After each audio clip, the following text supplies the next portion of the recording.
दोस्तों, आज की कहानी है भाभी जी। काश आपकी बहू जैसे गुण अपनी बेटी में भी होते।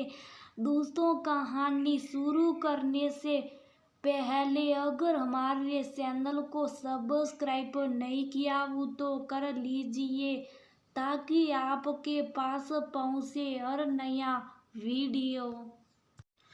ललिता, तुम्हारी बहू की बहुत तारीफ सुनी है कि बहुत गुणी है, घर भी संभालती हैं और वह बहुत अच्छा खाना बनाती हैं। बिंदेश्वरी की बहू के हाथों का खाना तो मैं खाई हूँ। एक रोज निया बहू के हाथों का खाना खाकर देखूंगी। अपनी बेटी को तो तुमने कुछ सिखाया नहीं, अब देखती हूँ तुम्हारी बहू में कितने गुण है। कमला बुआ ललिता जी को बोल रही थी। ललिता जी बोली, अरे नहीं बुआ जी, आपने कुछ ज्यादा ही इसकी तारीफ कर दी। मुझे याद है जब ब्याह कर आई थी तो कुछ भी इसे आता नहीं था।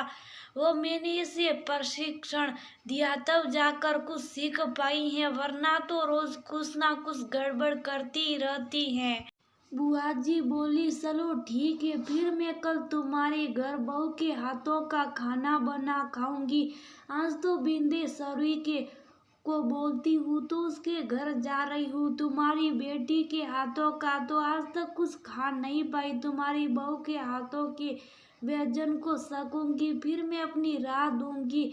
इतना कहकर बुआ जी चली गई। एक औरत अपनी बेटी से आगे अपनी बहू को कैसे रख सकती है? जहाँ बेटी की शिकायत और बहू की तारीफ हो, वहां तो गुस्सा जायज है। ललिता जी बेटी रेनू को फोन करके सारी बातें बताई। रेनू बोली, माँ बना दे तो उनका खाना, जब कुछ उल्टा पुल्टा बनाएगी तब यही बुआ जी उनकी क्लास लगाएगी, आप बस मजे लो। ललिता जी बोली, मैं भी देखती हूँ कि मेरी बेटी से ज्यादा तारीफ ये कैसे बटोरती है। मैं इसे बुआ जी के सवाल के विपरीत जानकारी दूंगी। बुआ जी शुद्ध शाकाहारी खाना खाती, मैं उसी उसका उल्टा बताऊंगी, फिर देखती हूँ ये क्या करती हैं।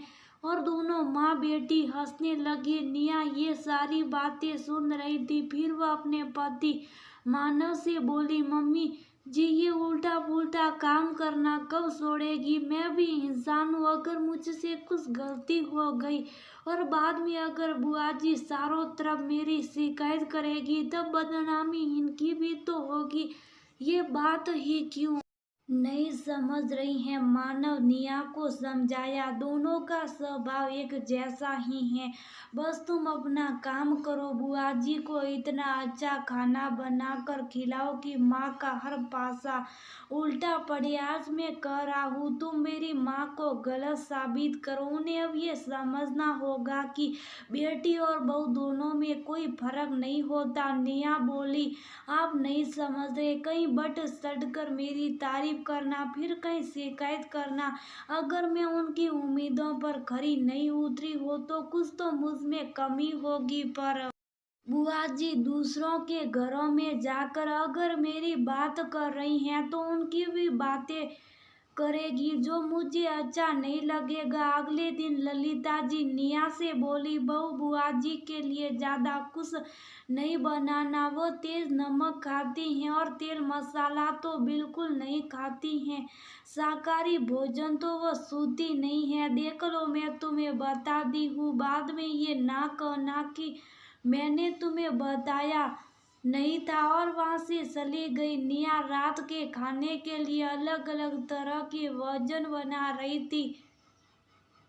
उसने जब खाने की टेबल पर प्लेट लगाया तो ललिता जी बोली, हाय बहू ये क्या उल्टा पुल्टा काम कर रही हो? पीतल के बर्तन में मांसाहारी भोजन नहीं देना चाहिए, स्टील की थाली निकालो। तुम तो सारे के कराए पर पानी फेर दोगी। निया उनकी साल को समझ गई। निया ने हाँ में सर हिलाया और बोली, मम्मी जी एक बार आप खाना देख लीजिए, मैंने क्या क्या बनाया है। ऐसा ना हो वो जो नहीं खाती हैं मैं वही बना दूँ तो बहुत बड़ी गड़बड़ी हो जाएगी। ललिता जी मुस्कुरा रही थी। ललिता जी ला जो मैंने कहा था, अगर वह तुम बनाई हो तो कोई गड़बड़ी नहीं होगी, ध्यान रखना उनके सामने कुछ उल्टा पुल्टा मत बोल देना, वरना जाकर बिदेश्वरी को मेरे घर की शिकायत करेगी, उनकी तो यही आदत है। बुआ जी आई, पूरा टेबल सजा हुआ था, उसे देखकर बुआ जी बोली, देखने में तो सब बहुत सुंदर लग रहा, अरे बहू इतना कुछ करने की क्या जरूरत थी, इतना सा तो मेरा पेट है, अब इसमें क्या कुछ डालूंगी, चलो आओ तुम सब भी बैठ जाओ। ललिता जी धीरे से नेहा के कान में बोली, मैं बोली थी तुम्हें स्टील के बर्तन निकाल दो, पर फिर तुमने पीतल के बर्तन निकाल दिए। नेहा मुस्कुराकर उनकी बात को टाल दी। सब एक एक करके व्यंजनों को टेस्ट कर रहे थे। बुआ जी को खाने में बड़ा मजा आ रहा था। नेहा ने रोटी चावल के साथ कटहल की सब्जी, लौकी की सब्जी, रायता, फिरनी, सलाद और सोयाबीन के कोफ्ते बनाए थे। सब मजे लेकर खा रहे थे, जैसी मानव में सोयाबीन के कोफ्ते खाए। उसने कहा, नेहा आज तो मजा आ गया, ये तो बिल्कुल चिकन को रमा लग रहा। ललिता जी बोली, बहू ये तुमने क्या कर दिया, मैं तुम्हें बोली थी शाकाहारी भोजन बनाने के लिए और तुमने मांस बना दिया, तुमने तो बुआ जी के धर्म को ही भ्रष्ट कर दिया। बुआ जी बोली, ललिता शांति से बैठो, मुझे नहीं लगता ये मांस से कितना अच्छा माना खाना तो बनाई है, नमक मसाला सब स्वाद अनुसार सज कहती हूँ, काश कि ये गुण तुम अपनी बेटी को भी सिखाती, तुम्हारी बहू बहुत गुणी है। ललिता जी बोली, बुआ जी आप मेरा मन रखने के लिए ये सब मत कीजिए, इससे बहुत बड़ी गलती हो गई, मेरी बहू नादान है, उसे माफ कर दीजिए।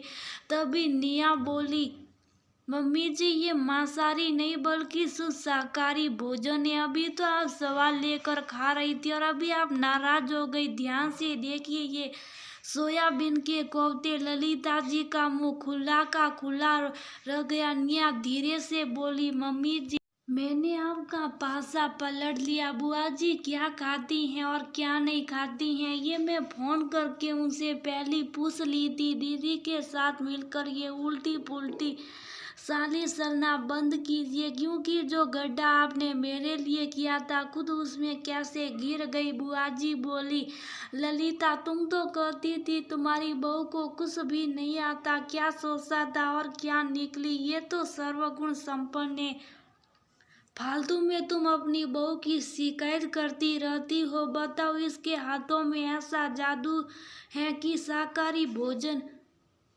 भी तुम्हें मांसाहारी भोजन जैसा स्वाद दे गया। तुमने क्या सोचा था और तुम्हारी बहू क्या निकली, मानना पड़ेगा ललिता जी की सारी प्लानिंग फेल हो गई। बुआ जी नेहा से बहुत खुश हुई, जाते जाते उसे नेक भी देते गई। बाद में बिंदेश्वरी जी के घर जाकर नेहा की वो ने बहुत तारीफ की थी। अगले दिन बिंदेश्वरी जी का फोन आया, हाय हाय ललिता तुम अपनी बहू के बारे में जो बोलती थी, तुम्हारी बहू तो बिल्कुल उसे बुआ जी तो उसकी तारीफ कर रही थी, तुमने क्या सोचा था, हमें पता नहीं चलेगा, तुम तो अपनी जाल में फंस गई। तुम्हारी बहू ने अपने हाथों का जादू दिखाकर तुम्हें सारों खानों को शीत कर दिया। ललिता जी अगले दिन बेटी को सारी बातें बताई। रेनू बोली, माँ आप जितना भाभी को सीधी समझती हैं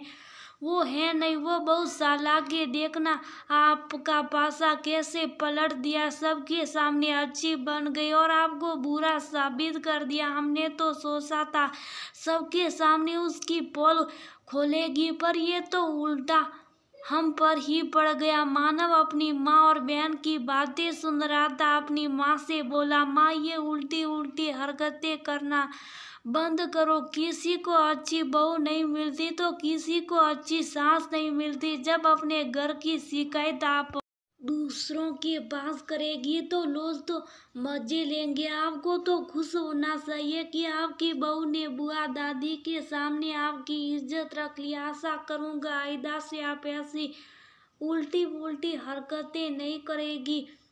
जो लोग दूसरों के लिए गड्ढा करते कभी ना कभी उसमें खुद ही गिर जाते हैं। अब ललिता जी ने नेहा के साथ कुछ भी उल्टी उल्टी हरकतें करने से पहले 4 बार सोचती थी। बाद में मानव ने भी अपनी बहन को फोन करके समझाया कि अपने घर को संभालो और इस घर के मामलों में दखल अंदाजी करना बंद करो। धीरे धीरे नेहा और ललिता जी में दूरियां कम होने लगी और रिश्तों में मिठास बढ़ने लगी। दोस्तों, किसी ने सही कहा, जब हम दूसरों के लिए गड्ढा करते तो कभी ना कभी हम खुद भी उस में गिर जाते। उल्टी पुल्टी हरकतें करके रिश्तों को बिगाड़ने से अच्छा है कि अपने शब्दों की मिठास से रिश्तों में भी मिठास बढ़ाए, ताकि हर रिश्ता अपनी साफ छोड़ जाए।